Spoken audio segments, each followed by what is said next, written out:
আসসালামু আলাইকুম ওয়া রাহমাতুল্লাহি ওয়া বারাকাতুহু। প্রিয় ভাই আমার, মানবতার ধর্ম হচ্ছে ইসলাম। ইসলাম মানবতা শিখায়। ইসলাম সুশি সুশৃঙ্খলা শিখায়। ইসলাম অসহায় মানুষদের পাশে দাঁড়াতে শিখায়। ইসলাম নারীদের মর্যাদা দিতে শিখায়। তাই প্রিয় ভাই আমার, ইসলাম হচ্ছে মানবতার ধর্ম। ইসলাম হচ্ছে মুক্তির ধর্ম। ইসলাম হচ্ছে নাজাতের ধর্ম। ইসলাম ছাড়া আর কোনো বিকল্প পথ নেই। পৃথিবীতে একটাই ধর্ম, সেটি হচ্ছে ইসলাম। ইন্নাদ-দীনা ইনদাল্লাহিল ইসলাম। ইসলাম হচ্ছে আল্লাহ তাআলার মনোনীত ধর্ম, চয়েসফুল ধর্ম। পৃথিবীতে প্রায় আপনার ৪,৫০০ উপরে ধর্ম আছে প্রিয় ভাই। ৪,৫০০ উপরে ধর্ম। তার মধ্যে একটাই ধর্ম আল্লাহর কাছে এক্সপেক্টেড, গ্রহণযোগ্য, সেটি হচ্ছে ইসলাম। ইসলাম হচ্ছে এমন একটি ধর্ম যেটা অন্য ধর্মকে তার হকগুলো আদায় করার জন্য বলেছে। পৃথিবীতে কোনো ধর্ম অন্য ধর্মের প্রতি সহানুভূতিশীল করার জন্য তাগিদ দিছে কিনা সন্দেহ আছে। কিন্তু ইসলাম আপনাকে অন্য ধর্মের প্রতি সহানুভূতিশীল হওয়ার জন্য তাগিদ দিয়েছে।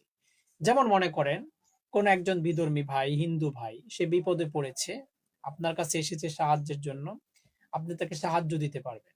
অথবা একজন বিধর্মী ভাই, সে মনে করেন আপনার মানে তার মেয়ে বিয়ে দিবে, টাকা নেই, অর্থ নেই, আপনি তাকে তার টাকা দিয়ে সাহায্য করতে পারেন। ইভেন ইসলামটা কেমন একটা মানবতার ধর্ম দেখেন, অন্য ধর্মের কোনো ব্যক্তিকে আপনি জাকাতের টাকাও দিতে পারবেন। আপনি দেখেছেন ইসলাম কত একটা শান্তির ধর্ম, মুক্তির ধর্ম, নাজাতের ধর্ম। ইসলামে অধিকার দিয়েছে। দেখেন আইএমএ জাহিলিয়াতের একটা পার্ট ছিল, এটা ৫০০ বছরের মতো। হযরতে ঈসা আলাইহিস সালাতু ওয়াস সালামের ঊর্ধ্বগমন থেকে শুরু করে আমার পেয়ারা নবীর আগমন পর্যন্ত আপনার এই টোটালি আপনার ৫০০ বছর কোন নবী এবং রাসূল ছিল না।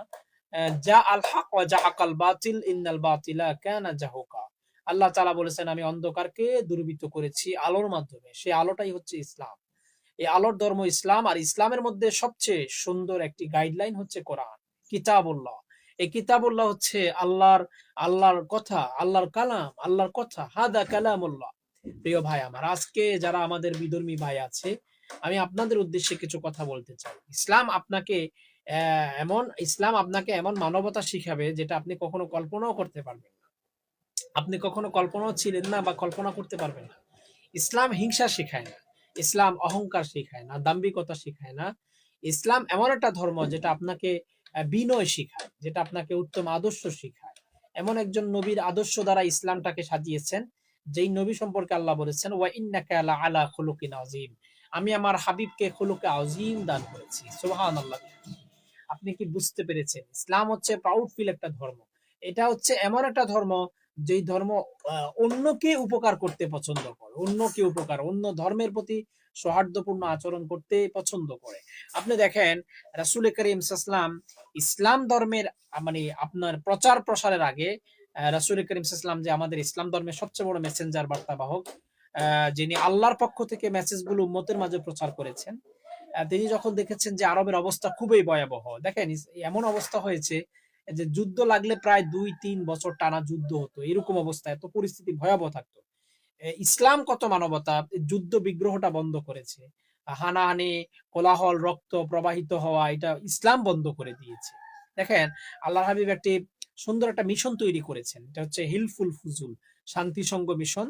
এই মিশনের কিছু কনসেপ্ট আছে, নীতি আছে, আদর্শ আছে। এক নম্বর হচ্ছে দেশে শান্তি শৃঙ্খলা প্রতিষ্ঠা করা। আপনি যেখানে থাকবেন এখানে যদি উশৃঙ্খলা বিশৃঙ্খল হয়, তাহলে উশৃঙ্খল বিশৃঙ্খলা থেকে আপনাকে কি করতে হবে? শান্তি শৃঙ্খলা প্রতিষ্ঠা করতে হবে। এখন শান্তি শৃঙ্খলা কারা করবে?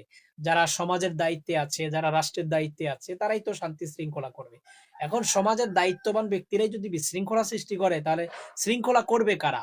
তাই এই জন্য রাসূল করিম সাল্লাল্লাহু আলাইহি ওয়াসাল্লাম দেখেন মহা মহা অনুভূতি নিয়া ইসলাম যে একটা মানবতার ধর্ম, কল্যাণের ধর্ম, আদর্শের ধর্ম, আল্লাহর হাবিব প্রথমত যে মিশনটা করেছেন সেটা হিলফুল ফুজুল, একটা শান্তি সংঘ তৈরি করেছেন। এটা প্রথম সেটা হচ্ছে দেশে আগে আমাদের শান্তি বজায় রাখতে হবে, যুদ্ধ বিগ্রহটা বন্ধ করতে হবে।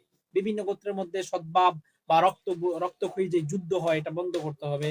তারপরে অত্যাচারীর হাত থেকে রক্ষা করতে হবে, মানে মাজলুমকে জালিমের হাত থেকে রক্ষা করতে হবে। এজন্য আমাদের উচিত আমাদের সমাজের মধ্যে কেউ যদি মাজলুম থাকে, মাজলুমের পক্ষে হয়ে নেবেন, জালেমের পক্ষ নেবেন না, জালেমের পক্ষে কখনো নেবেন না। জালেমের পক্ষ নিলে কিন্তু পরকালে আপনাকে পস্তাতে হবে। এজন্য ইসলাম আপনাকে কেমন শিখিয়েছে দেখছেন? কি মানবতা শিখিয়েছে। আল্লাহ বলেছেন, "তুমি যদি ইসলাম ধর্মে থাকতে চাও তাহলে জালিমের পক্ষ নিতে পারবা না, মাজলুমের পক্ষ নিতে পারবা।" এজন্য মাজলুমের দোয়াটা আল্লাহ তাআলা কবুল করেন। এজন্য রাসূল করিম সাল্লাল্লাহু আলাইহি ওয়াসাল্লাম বিশৃঙ্খলা চায় না। সমাজের মধ্যে বিশৃঙ্খলা চায় না, পরিবারের মধ্যে বিশৃঙ্খলা চায় না। বিশৃঙ্খলা একটা পরিবারে শান্তি আনে না। বিশৃঙ্খলা একটা পরিবারের সমাধান আনে না। বিশৃঙ্খলা একটা পরিবারের নৈতিকতা, নীতি, আদর্শ আনে না। বিশৃঙ্খলা একটা পরিবারকে ধ্বংস করে দেয়। তিলে, তিলে ধ্বংস করে দেয়। এজন্য একটা রাষ্ট্রকে ধ্বংস করার জন্য বিশৃঙ্খলাই যথেষ্ট। এজন্য রাসূল করিম সাল্লাল্লাহু আলাইহি ওয়াসাল্লাম বলেছেন, আগে আমাদের দেশটাকে কন্ট্রোল করতে হবে। এইজন্য দেশটাকে কন্ট্রোল করতে হলে আমাদের দেশে শৃঙ্খলা আনতে হবে। এজন্য রাসূল করিম সাল্লাল্লাহু আলাইহি ওয়াসাল্লামের ১ম মিশন ছিল হিলফুল ফুজুল, একটা শান্তি সংঘ তৈরি করেছেন, যেটার মূল মিশন ছিল শান্তি প্রতিষ্ঠা করা। এখন শান্তি প্রতিষ্ঠা করতে হলে ২ গোত্রের মাঝে যে বিরোধ যুদ্ধ লেগে আছে ২ বছর, ৩ বছর, ৪ বছর, টানা ৬ বছর ধরে যে যুদ্ধটা ছিল, চলমান ছিল, ওটাকে হঠাৎ রাসূল করিম সাল্লাল্লাহু আলাইহি ওয়াসাল্লাম সিদ্ধান্ত নিলেন, তিনি বন্ধ করে দিয়েছেন। বন্ধ করে দিয়েছেন। এটার উদ্দেশ্য হচ্ছে এই, যদি যুদ্ধ থাকে তাহলে তো একটা বিশৃঙ্খলা থাকবে, শৃঙ্খলা আসবে না, শান্তি আসবে না। মানবতা এবং কল্যাণের ধর্ম। দেখেন ইসলামটা কি একটা সুন্দর একটা ধর্ম, যেটা চায় দেশের মধ্যে শান্তি, অরাজকতা চায় না। মানুষ মিলেমিশে থাকবে, প্রত্যেকটা ধর্মের লোকরা মিলেমিশে থাকবে, প্রত্যেকটা ধর্মের লোকেরা, প্রত্যেক ধর্মের লোকেরা প্রত্যেক ধর্মের প্রতি একটা শ্রদ্ধাশীল থাকবে। আজকে দেখেন, আমি একটা কথা আপনাদেরকে বলতে চাই, সেটা হচ্ছে অনেক হিন্দু ভাই আছে, আজানের সময় তারা কথাও বলেন। আজানের সময় মুসলমানদের যখন আজান হয়, তখন আমার আমার পাশের গ্রাম হচ্ছে হিন্দু গ্রাম। আমি আমি নিজ থেকে প্রমাণ, আমি নিজে প্রমাণ। অনেক হিন্দু ভাইরা আছে দেখেন, ওরা আজানের সময় খুব আদব দেখায়। কি পড়ে, কি মন্ত্র পড়ে জানি না। ওরা কথাও বলে না। ওরা কথা বলে না এবং তারা আজানের সময় হলে তারা মুসলমানদেরকে বলে, "ভাই আপনারা নামাজে যান, আপনারা দোকানে থাকেন কেন?" দেখেন একটা বিধর্মী লোকেরা আমাদেরকে ভালো উপদেশ দিচ্ছে। অথচ আমরা ধর্মীয় লোক হইয়া আমরা এই মাগরিবের নামাজের আজান চলতেছে, আমরা কি করতেছি? চা খাইতেছি। আমরা কি করতেছি? আমরা আড্ডা দিতেছি। দুঃখ আর ভারাক্রান্ত হৃদয় নিয়ে বলতে হয়। ইসলাম কি আপনাকে এটা শিখিয়েছে যে আজান দিলে আপনি দোকানপাটে বসে চা খাবেন?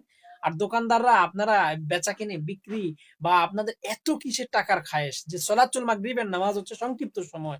আপনাকে কি ইসলাম এটা শিক্ষা দিয়েছে? একটা হিন্দু ভাই লজ্জা লাগে না? একটা হিন্দু ভাই আপনাকে বলে যে এখন চা বন্ধ করেন, আপনি নামাজে নামাজে চলে যান, নামাজে চলে যান। আয় হায়, আয় হায় ভাই, কপাল পোড়া আমরা। একটা হিন্দু ভাই যদি আমাদেরকে বলে নামাজে যেতে, এর চেয়ে কপাল পোড়া কি হতে পারে? আজকে আমাদের দাওয়াত দেওয়া দরকার ছিল হিন্দু ভাইদের কাছে, ইসলামের দাওয়াত, তাওহীদ রিসালাতের দাওয়াত। আমরা এগুলো না দিয়ে আমরা আলেমের সমালোচনা করি। আমরা এক আলেম আরেক আলেমের সমালোচনা করি। আমরা সমালোচনায় ব্যস্ত আছি। ঠিক না প্রিয় ভাই? আমাদের